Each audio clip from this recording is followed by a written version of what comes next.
2015-ben alakult. Mi az, ami változott azóta? Hogy alakult a zenekar? Alapból nem ennyire egyszerű, tehát hogy maga, mint Hate Klub nem is 2015-ben alakult, sokkal hamarabb, ez a név ez a régebről van, igazából kb. Ránk maradt ez a zenekar, hogy eleinte inkább ilyen manus jazz témában volt, csak külföldi figurák játszottak benne. Én ismerem Kjártánt 10 éve, most idén, és rajta keresztül nagyon szövényes módon, nem általa, én bekerültem a 7-6 klubba, invitáltam Kjártánt, mint jó barátomat, és aztán gyökeresen megváltozott a zenekar, a tagok is teljesen megváltoztak. Tehát, hogy így most ez a formáció, ez most így a komplett, a finál, ez 3 éve vagyunk így 7-6 klub.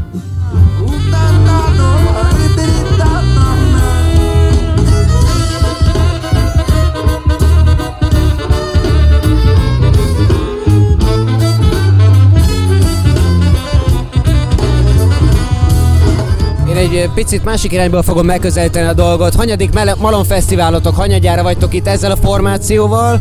Én először. Én még Jancsi, kezdünk itt Szkoljani Charlatans, ami az igazi Hate Klub. 2012 kezdünk a zenekar, nem azt a másik zenekar, ami a másik formáció, de itt 10 év tovább jöttünk. Tangor, Monika meg Hegedű, amikor találkoztunk egyszer. Igen, hogy én Kjártánnal 10 éve ismerkedtünk meg Romániába, és akkor mint Szkoljani Charlatans jöttünk ide az akkori Malom Fesztiválra, akkor még a Malomban benne játszottunk, azért még kisebb volt a sztori, és aztán évekig jártunk, így ezzel a formációval még nem játszottunk a fesztiválon. Nagyon örülünk. Ez az első? Igen, igazából ez az első így, hogy így ez a formáció, mint 7-6 klub, mert játszottunk mint 7-6 klub szerintem 5 éve talán, de akkor még más volt a felállás teljesen, de már a stílus az már ez volt. De így igazából először vagyunk a fesztiválon. Meséljetek nekünk többet arról, hogy milyen zenét játszotok, és ez hogyan alakul. Elég nehéz hogy keretek közé tenni igazából azt a zenét, amit csinálunk.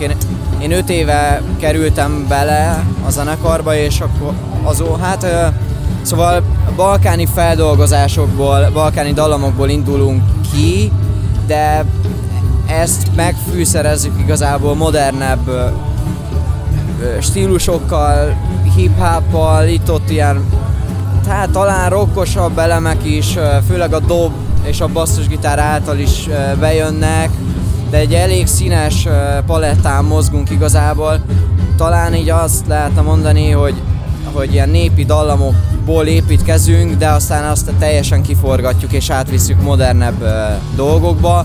Most legújabban ilyen, hát mondjuk, hogy elektronikus zene felfogásban próbáljuk beleültetni ezeket a népi dallamokat. Ez a legújabb iránya a zenekarnak igazából. Mint a Nox például.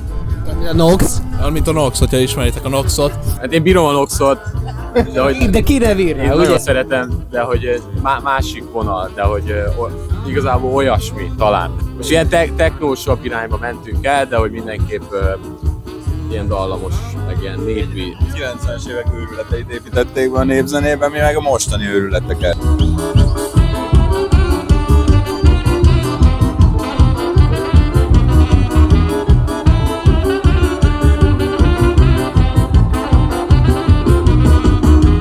Mikor jött ki a legújabb lemezetek, és mi az, amire számíthatunk ebből ma este?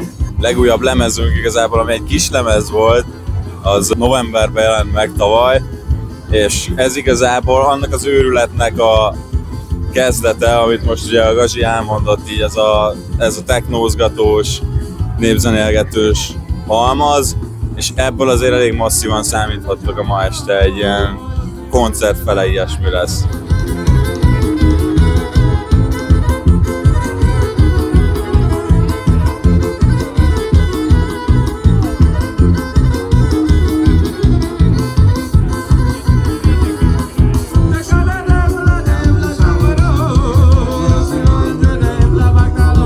Engem Engem az érdekelne, hogy ebbe a formációba, így a jelenlegi 7-6-tal, hanyadik ilyen határátlépésetek ez a koncert? Milyen gyakran szoktatok külföldön játszani? Nagyon sokat mentünk, szóval szerintem csak tavaly, leginkább Erdélybe járunk, hogyha így határátlépés, szerintem csak tavaly voltunk vagy 4-szer Erdélyben, de szinte minden évben megyünk Felvidékre, Vajdaságba, vagy Erdélybe, ez a legtipikusabb. Egyszer voltunk Berlinben, meg Horvátországban voltunk párszor, de hogy leginkább a magyar...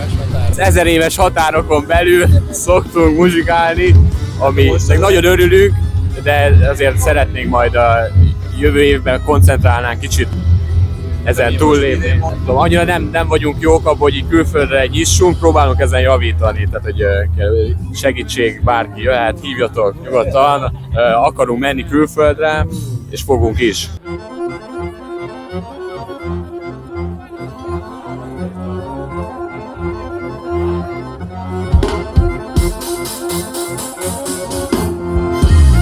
Milyen nehézségek vannak? Tehát, hogy nem ismernek titeket, vagy...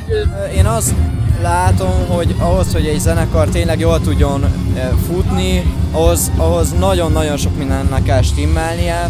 Itt a management, a mindennapos, akár talán social médiát szokták mindig mondani, hogy ott így jelen kell lenni, és annyira sok a zenekar, és annyira sok igazából, mi az, kompetíció, hogy ahhoz, hogy egy zenekar jól fusson, szerintem ahhoz kb. Hát ahhoz nagyon-nagyon nagy energiákat kell megmozgatni, és például Jancsi most egy évig Kolozsváron élt, ez is így egy ilyen nehezítő tényező, meg voltak mindig ilyen nehezebb időszakok, amikor úgy nehezebb volt összehozni a csapatot, mindenki ezerfele van, és igazából ebben kell tudni fejlődnünk szerintem, hogy hogyan tudjuk jobban összetartani az embereket, és hogyan tudjuk ezt a külvilág fele is mutatni. Nagyon jól el kell találni azt, hogy mikor, mit adunk ki, azt hogyan promózzuk meg, igazából ennek rengeteg minden van, ami ebbe közrejátszik. Ez egy nagyon összetett kérdés igazából.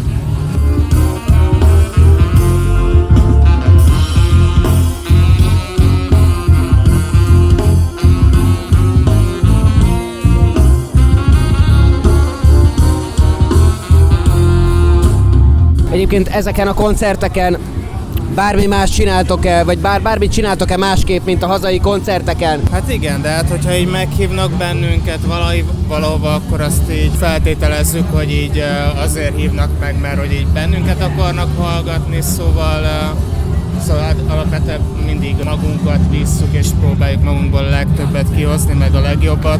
Apróbb változtatások, de azok tényleg egy-egy számban. Kisebb eltérések. Meg alapvetően van is egy olyan, hogy így úgy kezdtük el csinálni, és kezdtük, mióta én vagyok, akkor csináltuk ezt a rendszert, hogy volt egy bevált setlist, és akkor utána azt így próbáltuk egyre inkább alakítani. És szerintem mostanra ez már sokkal rugalmasabb, mint ezelőtt volt, szóval most már azért akár a színpadon is ez változhat, de hát annyira nem ragaszkodunk hozzá, de ez mindig a helyzet adja.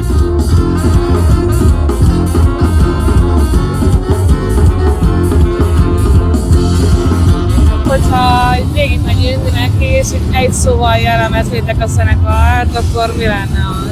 Káosz. Pozitív értelemben az zárójelben van, mert egy szó. Eklektikus. Laxi.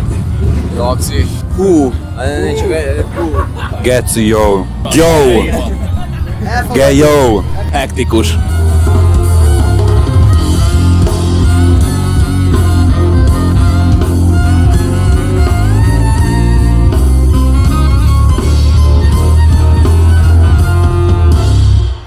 Ez is kultúra!